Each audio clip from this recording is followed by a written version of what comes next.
Hello friends, I'm the incredible Terrena Scannell. And I'm Hunter Reis, living legend. And this is another brand new Wednesday episode of Common Agenda. We've got news, events, and enough charisma to ask anybody we want to the Yule Ball. So stay right here on the Emerson channel and let us charm the pants off of you.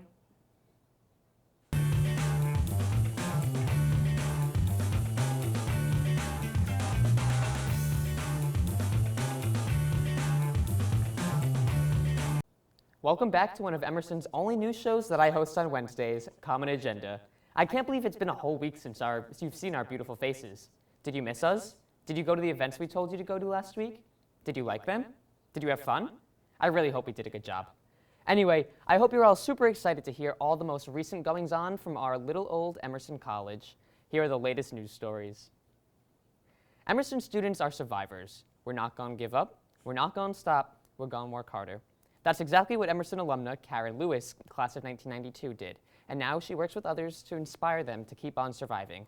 She was kind enough to share her story with us on February 24th in a discussion organized by Active Minds. Karen suffered from anorexia nervosa in college, but recovered 20 years ago and now works as a clinical director at the Monte Nido Treatment Center in Medford, Massachusetts. She encouraged students to feel comfortable talking about their traumas and wants her story to resonate with people. We thank you for your inspirational work, Karen. Keep on surviving. Last week marked our first full week of school since the year began, and many students have been feeling disoriented by the lack of structure this year, but anyone trying to get their groove back had to look no further than Ebony's Blackout Fashion Show. The event took place this past Friday at 8 p.m. and featured the designs of Adele Najoy and Janet Ondo. The event showcased gorgeous styles and fashions from around the world. Student models strutted their stuff on the runway, looked dangerously beautiful, and made us all realize how ugly we were. Seriously, those boys and girls looked fantastic. Fashion changes lives. Earlier this week, the best news an Emerson student could have asked for came true. That's right, Lady Gaga will star in the upcoming season of American Horror Story, and to make things even more exciting, it's all going to happen inside a creepy hotel. This comes right off Gaga's new engagement to Beau Taylor-Kinney, as well as her incomparable rendition of The Sound of Music last week at the Oscars. Which begs the question, is there anything Gaga can't do? Taylor Swift doesn't think so. Just this Sunday, the country-turned pop star tweeted, "Is it just me, or is Lady Gaga, like, fully living life right now?" Thanks for that, Tay. Those are the wisest words that you've ever said. Newsflash, the Emerson Mafia is real and it benefits us every day. Just yesterday, it was announced that Emerson alumni Bill Bordy has donated $2.5 million to the Emerson LA campus.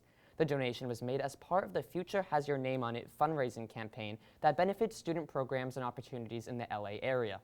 To thank Bordy for his generous contribution, an assembly room in the LA campus will be permanently named the Bill Bordy Media and Conference Center. Thank you so much, Bill, and while you're listening, we should talk about some internships sometime. If there are two things Emerson students love, it's film and social justice. For one Emerson student, those two subjects came together in a powerful way. Willie Burnley, a junior, class of 2016, wrote a powerful piece in USA Today, College, discussing the boycotting of the controversial film 50 Shades of Grey. The writing, literature, and publishing student highlighted the abusive nature of the film and also brought attention to the $50 Not 50 Shades campaign. If you weren't proud already, the article was shared over 400 times on social media. Way to go, Willie, and keep up the good work. And now we're going to hear from Sarah Fox with Weekend in the Bean.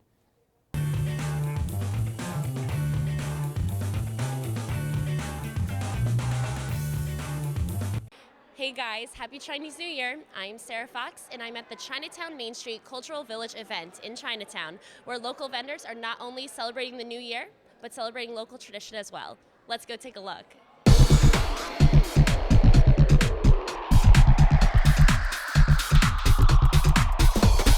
Gilbert, can you tell me a little bit about this amazing event? This event we started about a couple years ago as a part of the Chinatown Chinese New Year Lion Dance, way to have families have some place to warm, to take a rest and check out some other activity rather besides just Lion parade, and also promoting a lot of Chinese culture and what this Chinese New Year all about. So it was a good reception, and a lot of people were coming. Also, I've noticed that there's different people from different backgrounds as well here. What are you hoping people gain from this? Chinatown Main Street is a city initiative to work under the city Boston Mayor Marty Walsh, and we are promoting local business. We are promoting local culture, and our Chinatown is a unique area that not just Chinese immigrant or other Asian ethnic background still coming to this neighborhood to live here, to do business, and to visit. Sarah, can you tell me why you're here today? We're here to celebrate Chinese New Year and see the lion dances and eat dim sum. How are you having a good time today? Yeah, a great time. We just went and saw them blow up some cabbages and throw some oranges. We even caught one. What's your favorite part of today so far? I think it was catching the orange. The pink lion threw it, and that was my favorite. Do you know why they throw oranges? Is that just part of tradition? I know that the orange means good luck and long life. I don't know what the cabbage means, though. I didn't even know that. That's so cool. I'm learning so much today. Are you too? Yeah. Enjoy the lion. The lion is coming now.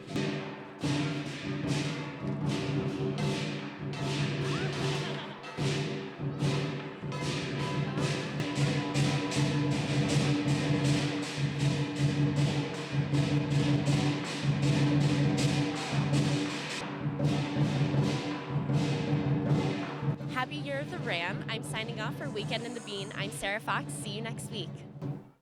Hello, I'm your in-studio correspondent, Rivka Herrera, and today we're going to be talking to Savannah Power about her BFA thesis.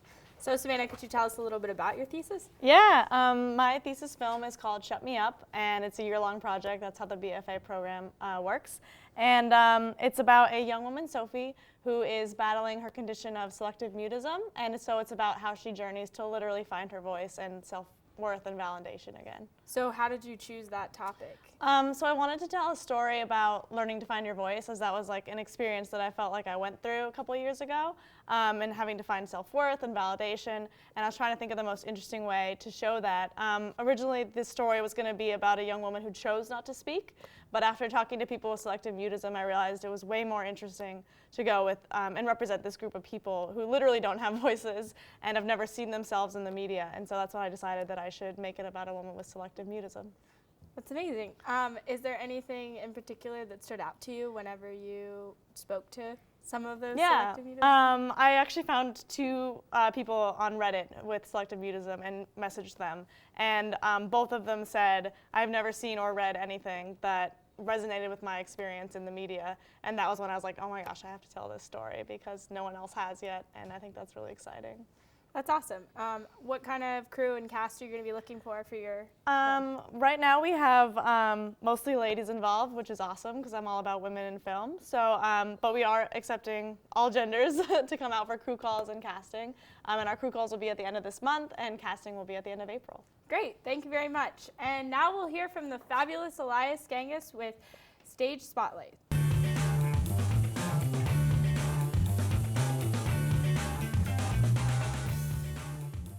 Hello everybody, my name is Elias Gangus, and welcome to this week's segment of Stage Spotlight. Today I'll be interviewing Kelly Hutt, a performing arts major here at Emerson College, and she'll be acting in a graduate student's play called Dog Sees God. Hello everybody, my name is Elias Gangus, and I am here with Kelly Hutt, a performing arts major here at Emerson College who will be acting in a play directed by a graduate student called Dog Sees God. Kelly, are you excited? I'm so excited. Thank you so much for having me. Awesome. Could you tell us a little about your role and just overall what the play is about? Yeah, of course. My role is Trisha, and the play revolves around 8 teenagers. It's based off of the Peanuts characters who were originally younger, but now we're all about seniors in high school. And it's just sort of a slice of life about what is going on within their high school and in their social groups. But a lot of the characters are played to extreme stereotypes. And then from there, conflict arises, and you'll have to come see the show. This show has always just been really popular among my friends and a lot of people that I've met, and everybody always told me, Kelly, you have to read the show, you have to. And I never had before. So when I saw that it was being put up here at Emerson, I thought, okay, I have to read the show, and I fell in love with it, and I really wanted to audition, and I'm so blessed to be in the show. When I was younger, I guess like a lot of people discover they want to be actresses and actors when they're really little. So I've been acting just really throughout my life and in my local community and at my schools. And then I got the opportunity to audition for Emerson, and I just knew that this was the place I wanted to be and continue my career. there's another role that's similar to mine, my best friend in the show, Marcy, and we're two very similar characters, but also different. But I think this is a role that's challenged me a lot because I'm not usually pegged as this type of actress, and my niche isn't normally this pretty popular, mean sort of girl. So I've never played a role like this, and it's definitely a challenge that I'm really wanting to get better at. It's fun to be something that's totally not you, that you would never identify as, and you just have to get yourself really into that character. So it's definitely been difficult at times because I don't want to say some of the things, but then I have to put that completely out of my head and just be in the character. No, you can just do it sometimes, especially with me. Well, thank you so much for coming out for Stage Spotlight. We really appreciate it. And do you have anything else to say before we go? Thank you so much for having me on. Well, thank you for tuning in to this week's segment of Stage Spotlight, and see you next week. What is there to do in the 167.5 hours in a week when new episodes of Common Agenda aren't airing, you ask? Well, buckle up, buddy, you're in for a wild ride. It turns out Emerson has a lot to offer besides twice weekly 15-minute comedy news shows.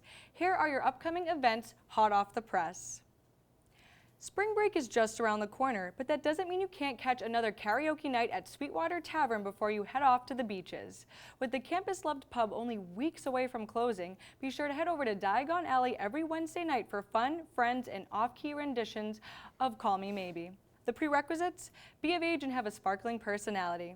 Not in the mood to sing? Just do what I do. Order the macho nachos and a brownie sundae and find a quiet booth to enjoy my solitude. Looking to get off campus and see the city without spending your last $5? The Institute of Contemporary Art has free admission Thursdays from 5 to 9 p.m. Always an Emerson favorite, the ICA is full of amazing pieces like that one painting and those sculptures that everyone is talking about, and photography. If you finally manage to convince someone from Tinder to go out with you, this could be a great option. Just remember, if any of his pictures are mirror selfies, the relationship probably isn't going to end well. Trust me, I've done the field work and taken the selfies. Are you making the big move off campus next semester? Do you also have no idea how to go about living off campus next semester? Well, have no fear, Emerson student, we can help. Well, I can't, but off-campus student services can. This Thursday, the department will be hosting an off-campus housing workshop from 3 to 4 p.m. in the Max Munchnick Campus Center. They will be discussing everything from finding an apartment to managing your budget and every question in between. And it's almost as if they want us to leave. I see how it is, Emerson. Are you looking for some film credit to put on your resume and a great cultural experience? Emerson's Flawless Brown has just what you're looking for. The Emerson Group will be holding crew calls tonight from 7 to 11 p.m. in the Max Munchnick Campus Center for their spring short film.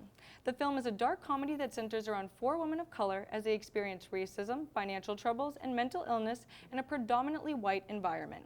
Put your resumes together and don't miss out on this flawless opportunity. Beyonce would be proud. Thank you for tuning in. We love you. Never change. You're perfect just the way you are, especially my mom who's celebrating her birthday today. Happy birthday, Mom. Yeah, happy birthday. And try to keep yourselves together for the next 6 days until the new Tuesday episode airs. Or Wednesdays. See you all next time.